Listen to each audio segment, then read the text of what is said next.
বিসমিল্লাহির রহমানির রহিম। প্রিয় ভিউয়ার্স, আসসালামু আলাইকুম।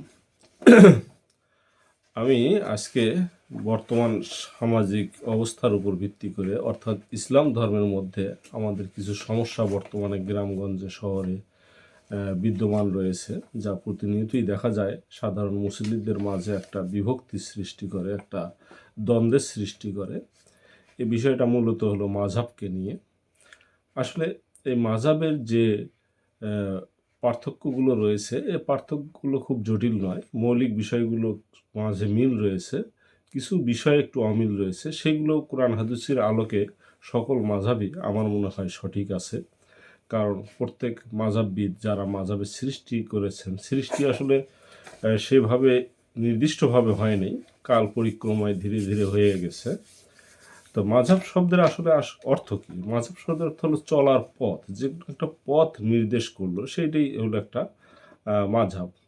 এই মাযহাব আসলে আগে মানুষজন যখন সাহাবীদের যুগে, তারপরে নবীর যুগে নবীকে জিজ্ঞেস করে করে মাসালা নিত, তারপরে সাহাবাদেরকে জিজ্ঞেস করে করে অন্যান্যরা মাসালা নিত।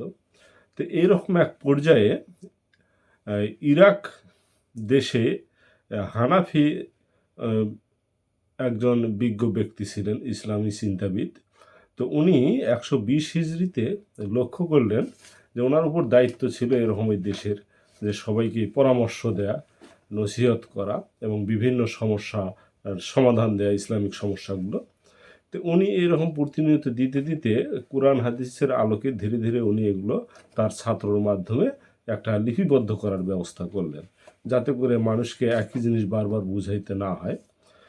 তো মাযহাব আসলে, তো উনি তখন এই লিখিত আকারে যে কাজগুলো করলেন, এটা পড়ে পড়ে দেখে দেখে মানুষ কোরআন হাদিসের জ্ঞানগুলো সহজ ভাষায় সহজভাবে তারা বুঝতে শিখলো। তখন তাদের ধর্ম পালন করার সুবিধা হলো।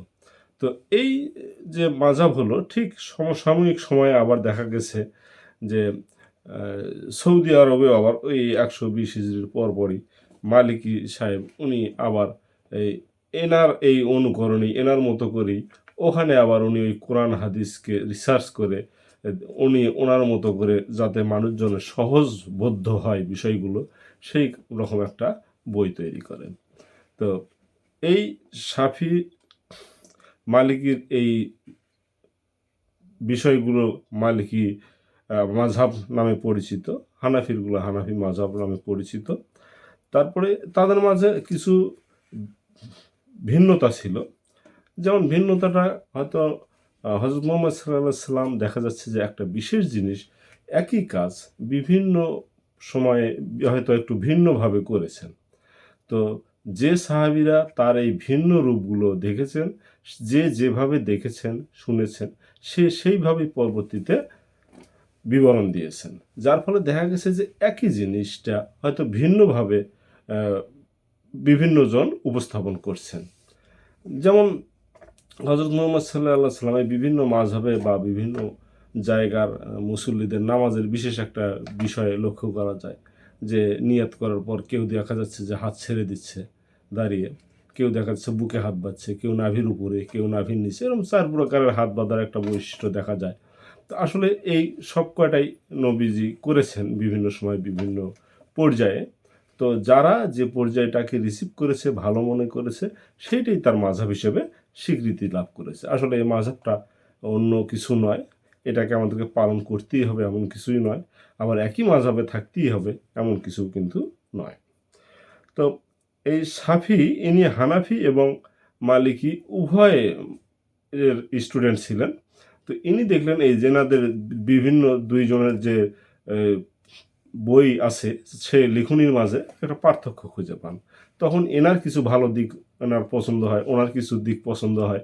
যার ফলে ইনি করলেন কি, দুইজনের কাছ থেকেই বিশেষ বিশেষ জিনিসগুলো নিয়ে এবং কুরআন হাদিসের আলোকে উনি নতুন আরেকটা প্রবর্তন করলেন যে এইভাবে ইসলামকে পালন করা যেতে পারে। তো সেই মাযহাবটার নাম হয়েছে শাফিঈ মাযহাব। তারপর আবার হাম্বলি এসে উনি ছাত্র ছিলেন, শাফিঈর ছাত্র। তো উনি তখন দেখলেন যে ৩ ধরনের বইয়ে কুরআন হাদিসের আলোকে কিছু কিছু ভিন্নতা ওনার কাছেও বিভিন্ন জনেরটা বিভিন্ন সময় পছন্দ হচ্ছিল, যার ফলে উনি করলেন কি, এই তিন মাযহাব থেকে চিন্তা ভাবনা করে, গবেষণা করে, কুরআন হাদিস গবেষণা করে উনি সর্বশেষ সৌদি আরবে একটা মাযহাব সৃষ্টি করেন। সেই মাযহাবটার নাম হলো হাম্বলি। তা আসলে সারা বিশ্বে শুধু এই 4টা মাযহাব নয়, এর পরেও অনেক মাযহাবের সৃষ্টি হয়েছে। তবে মুসলমানরা, সাধারণ মুসল্লিরা এই অসংখ্য মাযহাবের মধ্য থেকে সবচেয়ে এই 4টাকে তারা প্রসিদ্ধ মনে করেছেন এবং তারা তাদের মতো করে বেছে নিয়েছেন।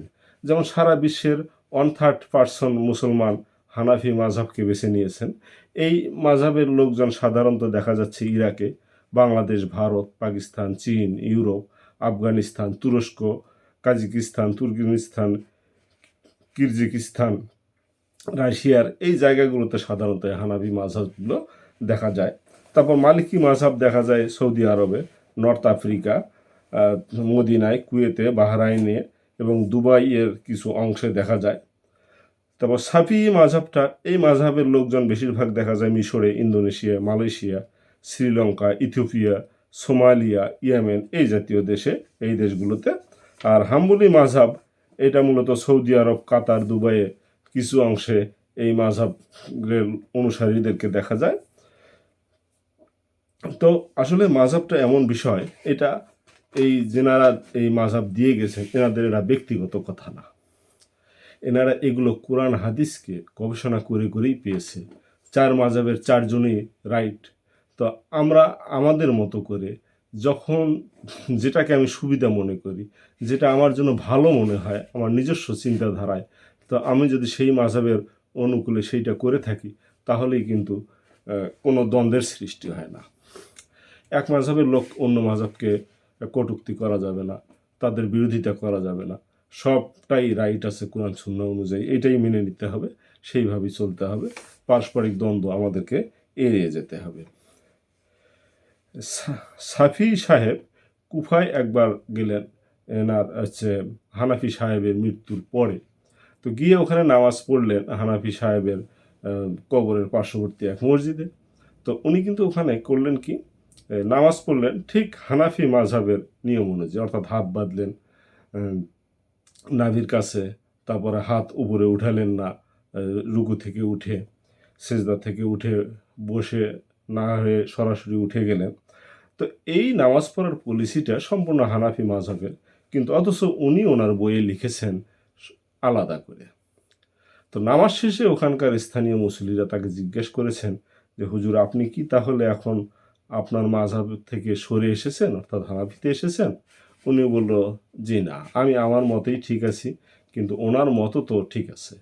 আমি যেটা আমার মতে স্বাচ্ছন্দ্য বোধ করি আমি এটা অন্যত্র নামাজ পড়ি, কিন্তু এখানে যেহেতু ওনার কাছে এসেছি, ওনার কবরের কাছাকাছি এসেছি, ওনার সম্মানার্থে উনি যে নিয়মে নামাজ পড়েছেন আমি ওই নিয়মেই নামাজ পড়েছি। তার মানে এতে করে বোঝা যায় ওনারা নিজেরাও নিজেদেরকে প্রতিহিংসা করেননি। অথচ আমরা যারা মাযহাবের ভিন্নতা নিয়ে কথা বলি বা নামাজ পড়ি, তা আমরা কিন্তু পরস্পর বিরোধী বিভিন্ন কথা বলছি এবং পরস্পরকে হিংসাত্মক দৃষ্টিতে দেখছি। তো আমার মনে হয় এগুলো পরিহার করে যে মাযহাবেরই হোক, যেভাবেই নামাজ পড়ুক না কেন, তাকে কোনো বিরুদ্ধাচরণ করা যাবে না।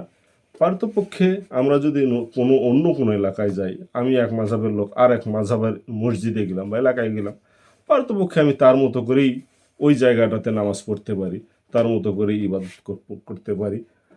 আবার আমার এলাকায় যদি অন্য মাযহাবের কেউ আসে, সে হয়তো আমার মতো করে এখানে পড়লো, তাহলে হয়তো কোনো দ্বন্দ্বের সৃষ্টি হবে না।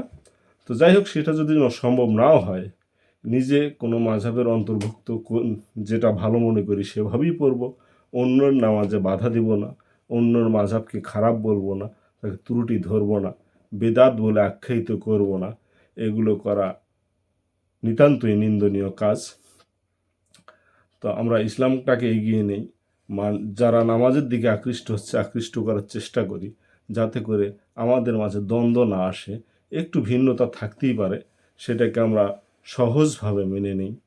তো এইটা আমার কাছে এলাকায় একটা মাঝে মাঝে এরকম কথাবার্তা হয়, একে অপরকে দোষারোপ করতে থাকে, মনে হয় আরেকজনের নামাজ উদায় হচ্ছেই না। আসলে সবারই হচ্ছে, সবাই যারাই এই মতামতগুলো দিয়েছে তারা অনেক বিজ্ঞ ব্যক্তি, কোরআন সুন্নাহ অনেক গবেষণা করেই তারা এগুলো বের করেছে। অতএব কোনোটাইকেই তাচ্ছিল্য করা যাবে না, প্রত্যেকটা পদ্ধতিকেই সম্মানের চোখে দেখতে হবে। আশা করি আমরা যারা বর্তমানে আছি তারা সবাইকে সম্মানের চোখে দেখব এবং কোনো মাযহাবকেই প্রতিহিংসা করব না, অবজ্ঞা করব না, নিন্দা করব না, এই আশাবাদ ব্যক্ত করে আজকের মতো এখানেই। আল্লাহ হাফেজ।